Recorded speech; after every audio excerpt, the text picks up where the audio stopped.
I'm going to show you in this video how NASA faked zero-G without a vomit comet or a zero-G plane. Now, I've heard a lot of theories from other flat earthers of some big energy, fieldy, sound wavy thing that pushes matter up in the air through sheer energy. But to be honest, some of the theories did sound like two healthy choices to me. No, I've been praying about it, and the Lord finally revealed to me one video, and I work with Blender and Unity, and I've been working with special effects software, Photoshop, for quite a while now. And when I saw this video, I realized it became instantly clear how they do it. And it's just video game technology. Now, if you're part of the Geek Squad or the techie crowd, well, then you already know about this technology. And so let's get to the video that caught my attention, and you will see the same things that I saw. Let's watch. We have to introduce the concept of free fall. So let's use this model of the Earth. And let's enlist the help of a friend, Paxi. You might know her.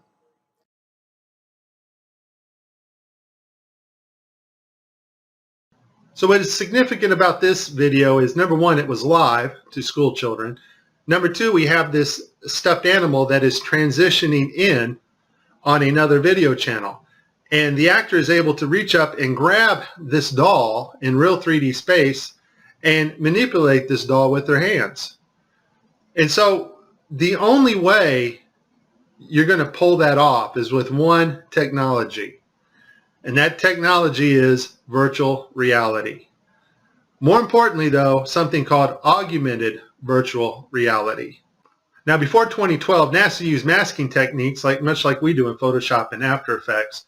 But now we're able to simulate water and objects live in real 3D space. So we're able to take models of things that are photorealistic and rotate and move them while we are going live. Before, we used to have to render these effects frame by frame by frame, and it took extremely long amounts of time. In this video here I made last year, I'm using Sony Vegas, and I was just playing around with the masking capabilities of Sony Vegas. I don't even know why I saved this video, but here I'm standing in the kitchen and I'm just lifting up this trash can to make it kind of look like it's floating. And I didn't do a lot of work on this. It was just something I wanted to see real quick. But that is a masking effect to get another effect.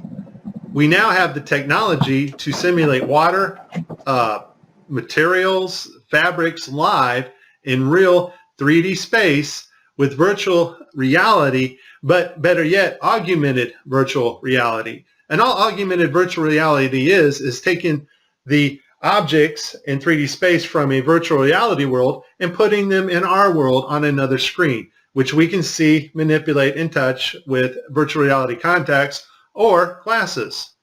In this next segment, I'm going to show you how NASA grabs objects in 3D space, rotates them around, manipulates them. They can do this with water, with cloth, anything. And the cool thing about it is we can take what they're doing, what they're seeing with their contact virtual reality augmented lenses, and put that on a separate video layer live.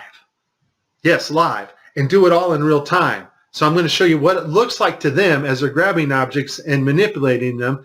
And then I'm going to show you Microsoft's HoloSense video, their demonstration at E3 a couple years ago, of bringing a virtual reality into our world. And it is simply amazing. Let's watch.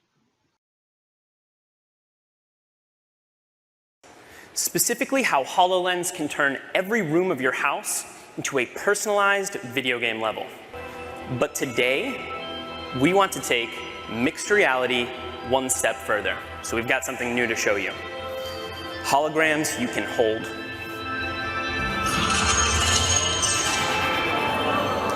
This holographic gauntlet is the weapon that Dan will be using while playing Project X-Ray. You'll notice that as he moves his arm, the hologram moves as well. This is a wearable hologram. And when you combine technology like this with the environment understanding of HoloLens, you can do some pretty spectacular things.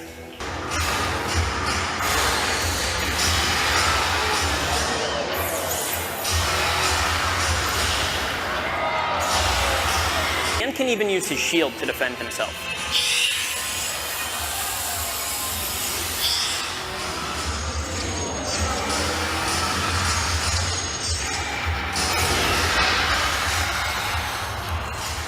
Nicely done. Looks like that's all of them. In 2012, NASA got tired of faking weightlessness by using the zero-G plane, better known as the vomit comet. So in 2012, they started soliciting companies that specialize in real-time augmented virtual reality so that they can fake weightlessness and floating objects in the air in real time. Simply the cost of the plane and the safety concerns and the fact that they weren't very good at it. They didn't go to Hollywood, which most of Hollywood's effects are post-processing. That's after the video is made. They needed something they can do in real time and make it look realistic. And so I'll put this link in the description. They found a company called Telemetrics.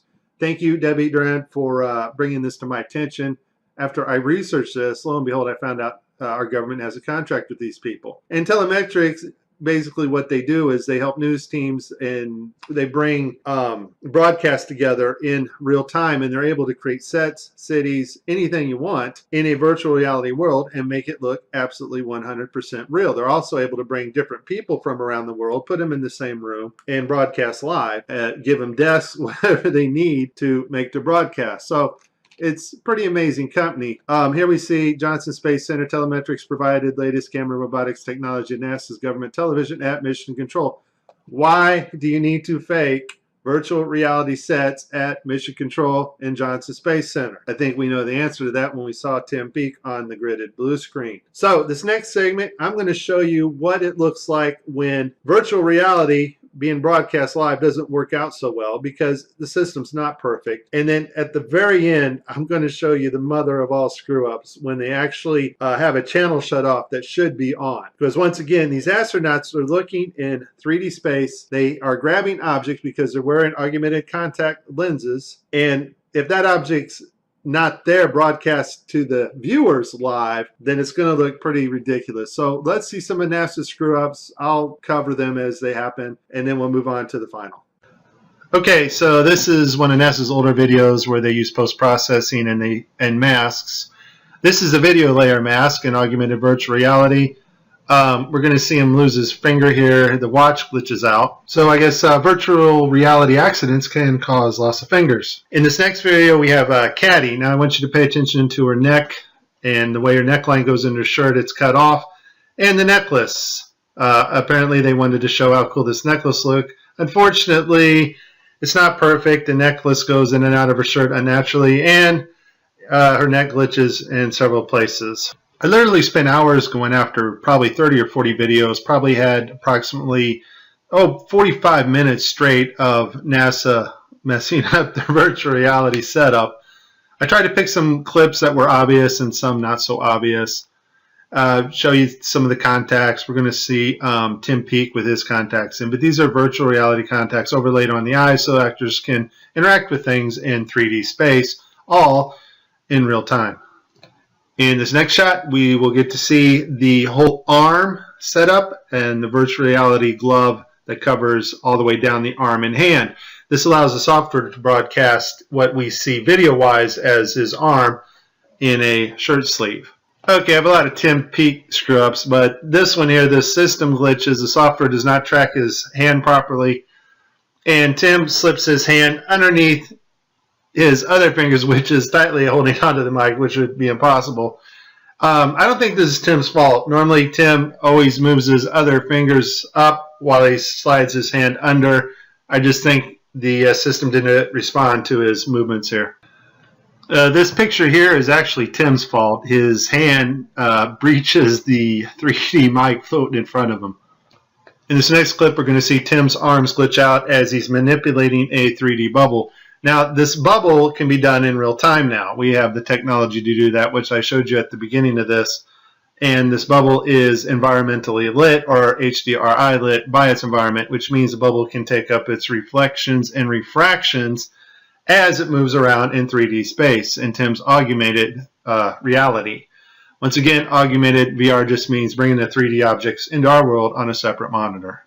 In this last clip, we're going to see NASA royally screw up. It's a live broadcast, and one of their video channels is off, not working. That's the channel that is supposed to show us, the public, what the astronauts are seeing in virtual reality. Also, the channel shut off is the masking for the guy on the wires in the background. You can't make this stuff up. Just watch. We all know NASA uses wires, and sometimes we'll catch them like this here. The guy pulled on his wire. However, some days when you're filming live, things just don't work out, and it becomes so blatantly obvious, it's ridiculous. So, in this clip, they're talking, live feed, and wouldn't you know, we have a astronaut go by us in the background, obviously trying to give it a more realistic, spacey, station busy effect. The only problem is the camera that was supposed to mask this harness out, or the video feed, is not working. And so we see the guy come flying along in a harness on his wires.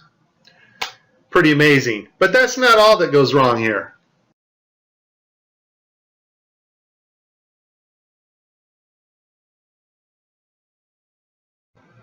Okay, so you see to the right, this guy's flipping this hat. This hat's actually on another video channel in 3D space. It's virtual reality.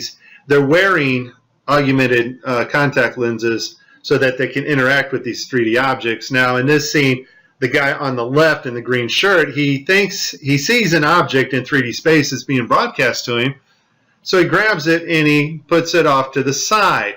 He's looking straight ahead because he's looking at an object rotating in front of him, but the video channel is down that is supposed to show the viewers what we're supposed to see, and so we don't actually get to see the object that he is seeing. And I would just sum this up as a very terrible, bad, horrible day for NASA doing live feeds. Hey, Tim. Tim, you still there? Yeah. Can you explain to us what this astronaut's going through as he sees something with his eyes in 3D space, but it's not actually there being broadcast to the public? What's going through this astronaut's mind? This system is sending signals to the brain that doesn't really match your eyes, and so your brain's trying to work out the two differences. Here's the thing. As much fun as this was, there is a time coming when you and I will not be able to tell the difference, and space has not changed. Technology to fake space has gotten better. Just because Adobe gets a massive update to Photoshop or After Effects, or there's a massive update at telemetrics and the virtual reality, augmented virtual reality programming, that does not advance us magically 20 years in space. Space has not changed. It's flat. It's above us. It's dimensional, and we cannot orbit Earth. You have been warned. This is very serious stuff, and if you do not get it now, you won't get it later, because later you won't know the difference. This is Mike. God bless everybody. Please like and please subscribe.